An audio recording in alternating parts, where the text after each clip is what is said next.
नमस्कार दोस्तों, PD India YouTube मंच पर आपका हार्दिक स्वागत है। मैं कुमार विवेक।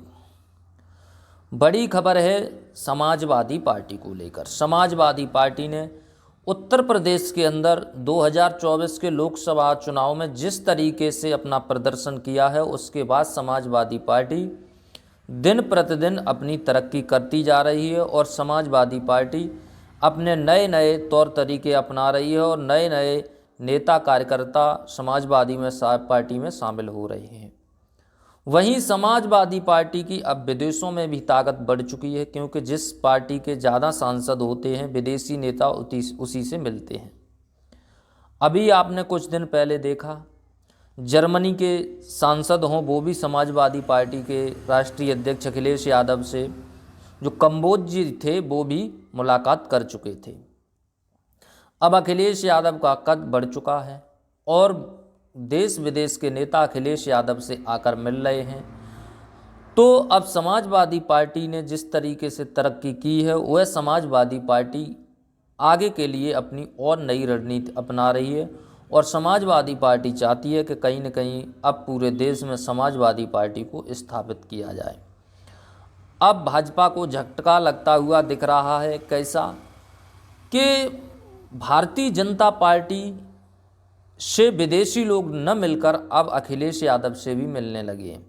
हालांकि राहुल गांधी इतनी महत्वपूर्ण जो है विपक्ष की भूमिका नहीं निभा पा रहे हैं। यदि नेता प्रतिपक्ष किसी और को बनाते या अखिलेश यादव होते तो वो अच्छी भूमिका नेता प्रतिपक्ष में निभाते, ये बात तो कहने वाली होगी। लेकिन बड़ी खबर है अब कि जो नेपाल के पूर्व उप प्रधानमंत्री हैं, वो अखिलेश, इसी क्रम में नेपाल के उप प्रधानमंत्री और वहाँ की एक बड़ी पार्टी के राष्ट्रीय अध्यक्ष, जो समाजवादी विचारधारा की है पार्टी, उसी के राष्ट्रीय अध्यक्ष जो है अखिलेश यादव से मुलाकात की है। यानी महाराष्ट्र के नेपाल के अंदर दो पार्टियां चलती हैं, एक कम्युनिस्ट पार्टी, एक कांग्रेस पार्टी।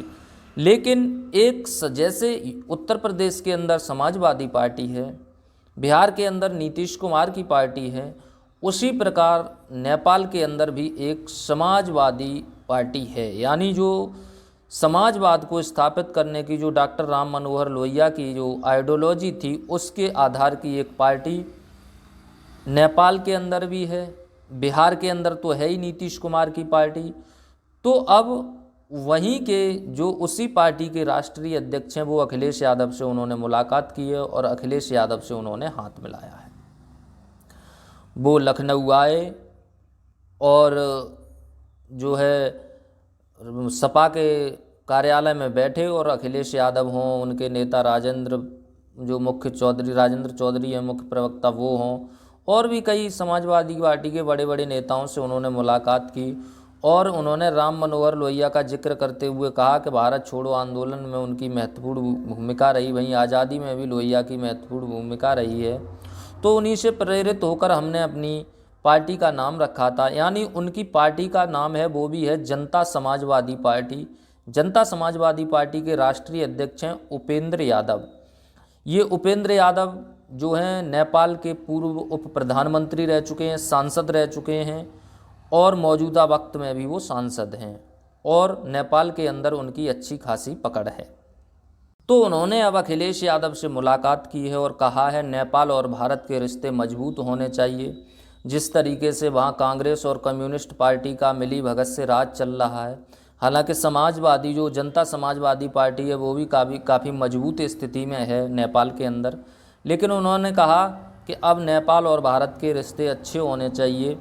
तो उपेंद्र यादव जो जनता समाजवादी पार्टी के राष्ट्रीय अध्यक्ष हैं नेपाल के, उन्होंने अखिलेश यादव से लखनऊ में आकर मुलाकात की है और दोनों देशों के बीच मधुर संबंध हों, इसी क्रम में ये मुलाकात रही है। तो ये अब सरकार को झटका माना जा रहा है कि विदेशी लोग भी अखिलेश से आकर मिल रहे हैं।